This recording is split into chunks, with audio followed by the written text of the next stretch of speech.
Oke, halo semuanya. Di pembahasan kali ini, kita akan ngobrolin cara memakai salah satu alat paling kuat dalam bisnis, yaitu statistik, untuk menghadapi lautan ketidakpastian.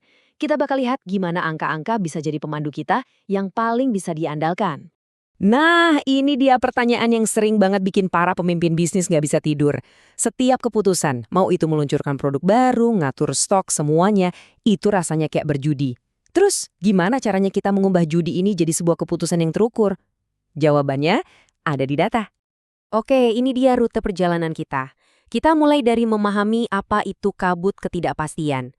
Terus, kita ambil kompas dan peta kita, yaitu probabilitas dan distribusi.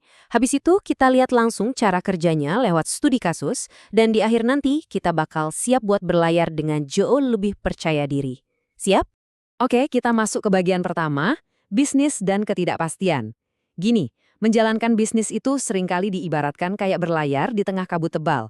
Anda tahu mau kemana, tapi jalan di depan nggak kelihatan jelas sama sekali. Nah, itulah yang namanya ketidakpastian. Yap, setiap pilihan yang kita ambil itu punya banyak banget kemungkinan hasil.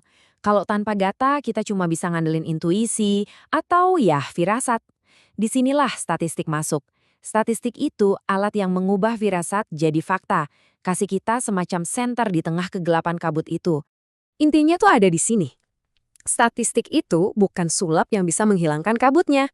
Bukan, tapi yang ngasih kita lampu sorot yang kuat buat menembus kabut itu. Statistik mengubah data mentah yang berantakan menjadi sebuah wawasan yang bisa kita pakai untuk bertindak. Itulah inti dari pengambilan keputusan yang cerdas. Oke, sekarang alat pertama kita, probabilitas. Kalau kita bayangin bisnis itu kapal yang lagi berlayar, nah probabilitas itu kompasnya. Fungsinya sederhana, menunjuk arah. Gampangnya gini, probabilitas itu ngasih angka ke hal-hal yang nggak pasti. Jadi kita nggak lagi bilang, kayaknya permintaan bakal naik. Tapi kita bisa bilang, ada peluang 70% permintaan akan naik. Angka ini jelas lebih enak didengar kan? Dan ini ngebantu kita memutuskan, misalnya, kita harus nyiapin stok berapa banyak ya? Nah, ini poin pentingnya. Ingat ya, kompas itu nggak bikin kabutnya hilang, tapi ia selalu konsisten nunjuk ke arah utara. Sama kayak probabilitas, dia nggak menjamin hasilnya pasti begitu, tapi ia menunjukkan jalan mana yang kemungkinannya paling besar untuk sukses. Ini ngebantu kita menempatkan uang dan tenaga di tempat yang tepat.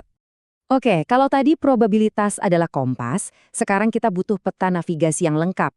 Nah, inilah fungsi dari distribusi data.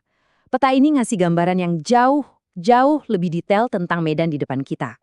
Jadi gini, dengan distribusi, kita nggak lagi cuma ngelihat satu angka probabilitas. Distribusi itu nunjukin seluruh spektrum hasil yang mungkin terjadi. Ini tuh ibaratnya kita lihat peta cuaca lengkap, bukan cuma ramalan kemungkinan hujan. Kita jadi bisa lihat di mana ada potensi badai besar, itulah risikonya, dan di mana cuacanya cerah, nah itu peluangnya. Di sini bedanya kelihatan banget.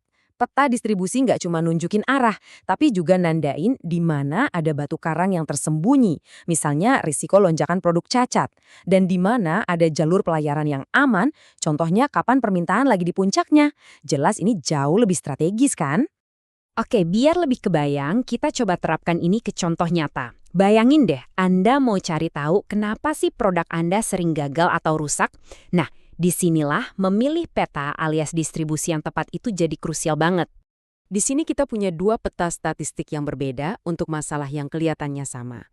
Kalau pertanyaan Anda adalah, berapa sih rata-rata masa pakai produk kita? Ini kan datanya berkelanjutan. Maka peta yang Anda pakai adalah distribusi normal. Tapi kalau pertanyaannya lebih simpel, cuma iya atau tidak. Misalnya dari satu batch produksi, produk ini lolos atau gagal quality control, nah peta yang pas itu adalah distribusi binomial. Tapi ceritanya nggak berhenti di situ. Kadang pertanyaan bisnis kita tuh lebih spesifik, dan peta binomial aja nggak cukup. Mari kita lihat satu lagi. Nah, ini nih pertanyaan yang sering muncul di operasional bisnis. Contohnya Anda kan nggak tahu persis berapa banyak pelanggan yang bakal nelpon hari ini. Tapi, Anda perlu tahu kira-kira berapa banyak panggilan yang mungkin masuk dalam 1 jam ke depan supaya bisa ngatur staf call center. Nah, untuk pertanyaan kayak gini kita butuh peta yang beda lagi. Tabel ini kuncinya. Gini cara bacanya. Pakai binomial kalau Anda punya jumlah percobaan yang pasti. Contohnya, dari 100 produk yang kita jual, berapa yang diretur? Angka 100-nya jelas kan? Sebaliknya, pakai Poisson kalau Anda mengukur jumlah kejadian dalam rentang waktu atau ruang. Contohnya, berapa banyak keluhan pelanggan yang masuk per jam. Pertanyaannya beda, alatnya pun harus beda. Oke, kita udah punya kompasnya, udah punya petanya juga. Sekarang, mari kita rangkum gimana cara pakai semua ini supaya kita bisa berlayar dengan lebih percaya diri. Jadi, apa nih rangkumannya? Pertama, bisnis itu akan selalu berada dalam kabut ketidakpastian. Kedua, probabilitas itu kompas yang kasih kita arah. Ketiga, distribusi itu peta yang nunjukin semua rintangan dan juga peluang. Dan yang paling penting, kunci suksesnya adalah memilih peta yang tepat untuk perjalanan yang tepat. Cuma dengan cara itu, kita bisa mengubah data yang berisik menjadi sinyal yang jernih untuk bertindak. Dan ini mungkin poin yang paling penting dari semuanya. Tujuan dari semua analisis ini bukanlah untuk jadi peramal yang bisa memprediksi masa depan dengan 100% akurat. Bukan itu. Tujuannya adalah untuk memahami lanskap kemungkinan, sehingga Anda bisa membuat keputusan yang lebih cerdas dan lebih strategis. Ini semua tentang mengelola risiko, bukan menghilangkannya. Nah, sekarang pertanyaannya buat Anda. Kalau data adalah peta baru Anda, kira-kira kemana bisnis Anda akan berlayar selanjutnya? Area mana yang akan Anda petakan pertama kali? Yuk, mulai navigasi kabut Anda dengan lebih percaya diri. Terima kasih sudah menyimak.